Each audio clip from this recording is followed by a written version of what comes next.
Hello friends, good morning. So இன்னைக்கு நம்ம தங்கமயிலோட rights issue பற்றி பார்க்க போகிறோம். ஸோ தங்கமயிலோட ரைட்ஸ் இஷ்யூ அதை பற்றின டீட்டெயில்ஸ் ஃபுல்லாக பார்க்கறதுக்கு முன்னாடி, ஒரு ரைட்ஸ் இஷ்யூனா என்ன, ரைட்ஸ் என்டைட்டில்மெண்ட்னா என்ன, அதில் ஒரு இன்வெஸ்டராக ஷேர் ஹோல்டராக உங்களுக்கு என்னென்ன ஆப்ஷன்ஸ் இருக்குது அப்படிங்கிறத ஃபஸ்ட்டு பார்த்துடலாம். ஸோ இப்போ ஒரு ரைட்ஸ் இஷ்யூங்கிறது நம்ம எல்லாருக்குமே தெரியும். ஒரு கம்பெனி எக்ஸிஸ்டிங் ஷேர் ஹோல்டர்ஸ்க்கு ஷேர்ஸ் ஆஃபர் பண்ணுறாங்க at a discounted value. Market ரேட்டை விட கம்மியான விலையில் ஷேர்ஸ் ஆஃபர் பண்ணுறாங்க.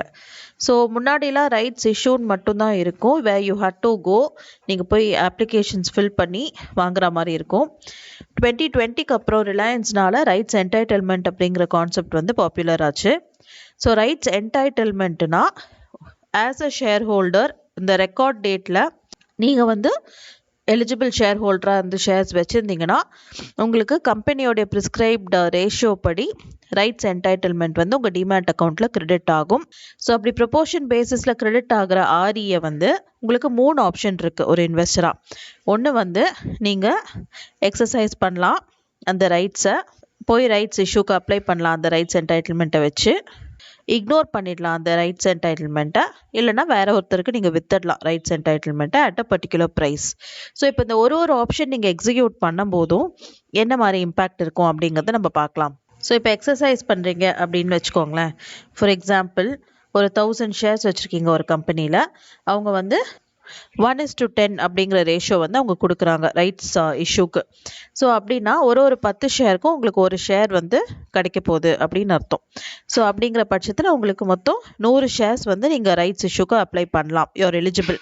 ஸோ இப்போ எக்ஸசைஸ் பண்ண போகிறீங்கன்னா ரைட்ஸ் என்டைட்டில்மெண்ட் கிரெடிட் ஆன உடனே நீங்கள் அதை ஆட்டோமேட்டிக்காக ரைட்ஸ் இஷ்யூ சப்ஸ்கிரைப் பண்ணோம் அப்படிங்கிறது கிடையாது. நீங்கள் ப்ராப்பராக போய் அப்ளை பண்ணி அப்போ தான் ரைட்ஸ் இஷ்யூ சப்ஸ்கிரைப் பண்ண முடியும். இன்கேஸ் நீங்கள் அப்ளை பண்ணாமல் விட்டுட்டிங்கன்னா உங்களுக்கு லேப்ஸ் ஆகிடும். அது லேப்ஸ் ஆகிறதுனால உங்களுக்கு தான் ஃபைனலாக லாஸ். அது எப்படி லாஸுங்கிறதையும் நம்ம பார்க்கலாம். ஸோ நெக்ஸ்ட் ஆப்ஷன் பார்த்தீங்கன்னா, நீங்கள் ரைட்ஸ் என்டைட்டில்மெண்ட்டை இக்னோர் பண்ணலாம். அதாவது எனக்கு ரைட்ஸ் இஷ்யூ வேண்டாம், நான் அப்ளை பண்ண போகிறதில்ல, நான் ரைட்ஸ் என்டைட்டில்மெண்ட்டையும் ஒன்றும் பண்ண போகிறதில்ல, நான் அப்படியே விட்டுற போகிறேன் அப்படிங்கிறத நீங்கள் பண்ணலாம். இப்போது அதனால் என்ன வரும் அப்படின்னு பார்த்தீங்கன்னா, இக்னோர் பண்ணுறதுனால, இப்போ இக்னோர் பண்ணுறதுனால ஃபைனலாக ரைட்ஸ் இஷ்யூ முடிஞ்சோடனே ஷேர் வேல்யூ டைல்யூட் ஆகும். ஸோ இப்போ உதாரணத்துக்கு அதே 1000 ஷேர்ஸ்னு வச்சுக்கோங்க. 1000 ஷேர்ஸ் நீங்கள் ஒரு ஷேர் 100 ரூபாய்க்கு வாங்கியிருக்கீங்கன்னு வச்சுக்கோங்க. இப்போ உங்களுக்கு 1:10 ரேஷியோ படி நீங்கள் பார்த்தீங்கன்னா உங்களுக்கு எக்ஸ்ட்ரா 100 ஷேர்ஸ் கிடைக்கும். அந்த கம்பெனி கொடுக்குற டிஸ்கவுண்டட் வேல்யூ ₹60ன்னு வச்சுக்கோங்க. ஸோ உங்களுக்கு 40% டிஸ்கவுண்ட்டில் ஷேர்ஸ் தராங்க. ஸோ அப்படி தரப்போ நீங்கள் இன்கேஸ் அந்த ஆப்ஷனை எக்ஸசைஸ் பண்ணுறீங்கன்னா என்ன ஆகும்? 60 × 100 ஷேர்ஸ், 6000 rupees எக்ஸ்ட்ரா பே பண்ணி நீங்கள் 100 ஷேர்ஸ் வாங்குவீங்க. ஸோ இப்போ உங்களுக்கு டிஸ்கவுண்டட் வேல்யூவில் 100 ஷேர் வாங்குறீங்க. நார்மலாக 100 rupeesக்கு வாங்கினீங்கன்னா உங்களுக்கு இந்த ஷேர் வேல்யூ 10,000 ரூபாவாக இருக்கணும். ஸோ 40% டிஸ்கவுண்ட்டில் நீங்கள் வாங்குறீங்க. இப்போ உங்கள்கிட்ட டோட்டலாக எவ்வளோ ஷேர்ஸ் இருக்குது? நீங்கள் எக்ஸசைஸ் பண்ணியிருந்தீங்கன்னா 1000 + 100 1100 ஷேர்ஸ் இருக்குது. அது டோட்டல் வேல்யூ என்ன அப்படின்னு பார்த்தீங்கன்னா, ஆல்ரெடி 1000 ஷேர்ஸ் நீங்கள் 100 ரூபாய்க்கு வாங்கியிருக்கீங்க. ஸோ 1 லட்சம் ரூபாய்க்கு நீங்கள் ஷேர் வச்சுருக்கீங்க.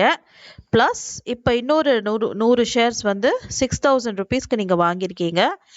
ஸோ டோட்டலாக பார்த்தீங்கன்னா 1,06,000 ரூபாய்க்கு நீங்கள் இப்போ ஷேர்ஸ் வச்சுருக்கீங்க. ஸோ இப்போ டோட்டல் ஷேர் வேல்யூ, இப்போ ஒரு ஷேர் 100 ரூபாங்கிற இதில் இருந்தது. இப்போ ரைட்ஸ் என்டைட்டில்மெண்ட் இஷ்யூ பண்ணதுக்கப்புறம், ரைட்ஸ் இஷ்யூ வந்ததுக்கப்புறம் ஒரு ஷேர் வேல்யூ எப்படி டைல்யூட் ஆகுது அப்படின்னு பார்த்தீங்கன்னா, 1,06,000 ரூபாய் நீங்கள் வச்சுருக்க ஷேருடைய அளவு இப்போ 1100 ஷேர். ஸோ தோராயமாக 96.36 rupees ஒரு share.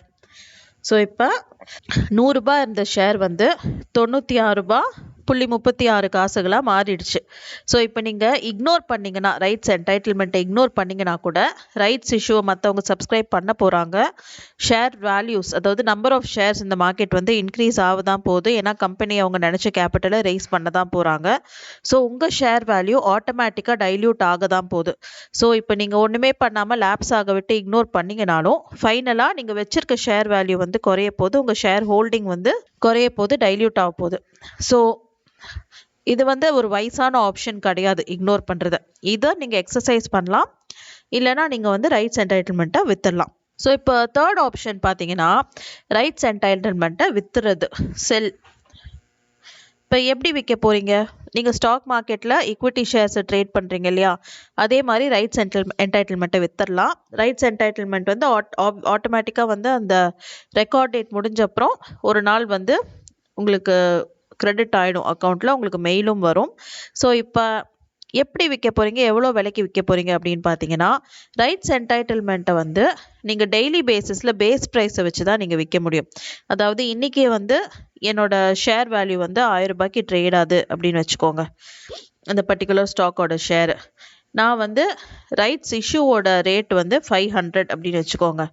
So closing value of the share வந்து 1000 rupees, ரைட்ஸ் இஷ்யூ அந்த கம்பெனி கொடுக்கறது வந்து 500 ரூபாய். So face price of the share வந்து 1000 minus 500 rupees. ஸோ என்னோட ரைட்ஸ் என்டைட்டில்மெண்ட்டை வந்து நான் அடுத்த நாள் வந்து 500 ரூபாய்க்கு விற்கலாம். ஸோ இப்போ அடுத்த நாள் வந்து என்ன அந்த ஷேர் ப்ரைஸ் என்ன விலைக்கு க்ளோஸ் ஆகுதோ, இப்போ 2000 ரூபாய்க்கு கூட அந்த ஷேர் ப்ரைஸ் க்ளோஸ் ஆகிருக்கலாம். ரைட்ஸ் என்டைட்டில்மெண்ட் வந்து அதே 500 ரூபாய் rights issue. So 1500 is my difference. So அதுக்கு அடுத்த நாள் இப்போ நான் ரைட்ஸ் என்டைட்டில்மெண்ட்டை விற்கிறேன்னா this would be my price. So ஒரு நாளும் பேஸ் ப்ரைஸை பொறுத்து ரைட்ஸ் என்டைட்டில்மெண்ட்டோட வேல்யூ வந்து மாறும்.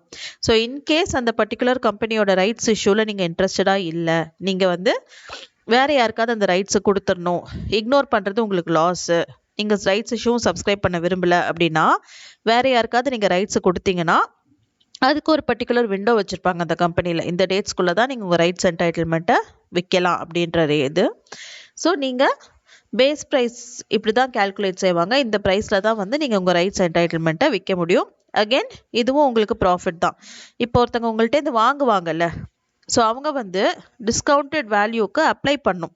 உங்கள்கிட்ட 500 ரூபாயோ 1500 ரூபாயோ கொடுத்து அந்த ரைட்ஸ் என்டைட்டில்மெண்ட் அவங்க வாங்கினா கூட அதுக்கப்புறம் அவங்க போய் ரைட்ஸ் இஷ்யூக்கு திரும்பி 500 ரூபாய் பே பண்ணி, அதாவது ஒரு ஷேருக்கு 500 ரூபாய் பே பண்ணி அவங்க அப்ளை பண்ணும், இல்லைனா அவங்களுக்கும் ரைட்ஸ் இஷ்யூ கிடைக்காது.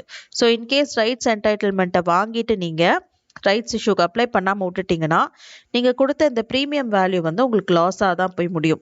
And what is the logic, அவங்க எதுக்கு இவ்வளோ எக்ஸ்ட்ரா காசு கொடுத்து ஒரு டிஸ்கவுண்டட் ஸ்டாக்கை வந்து வாங்குறாங்க அப்படின்னு பார்த்தீங்கன்னா ஃப்யூச்சரில் இந்த ஸ்டாக்கோட வேல்யூ வந்து பயங்கரமாக ஸ்பர் அப் ஆகும் அப்படின்ற நம்பிக்கையிலையும் அப்படின்ற கேல்குலேஷன்லேயும் தான் அவங்க வந்து வாங்குறாங்க. ஸோ இதுதான் 3 ஆப்ஷன்ஸ் ரைட்ஸ் இஷ்யூவை சுற்றி இருக்கிறது. ஸோ இப்போ வந்து நம்ம தங்கமயில் ரைட்ஸ் இஷ்யூ பற்றி பார்க்கலாம்.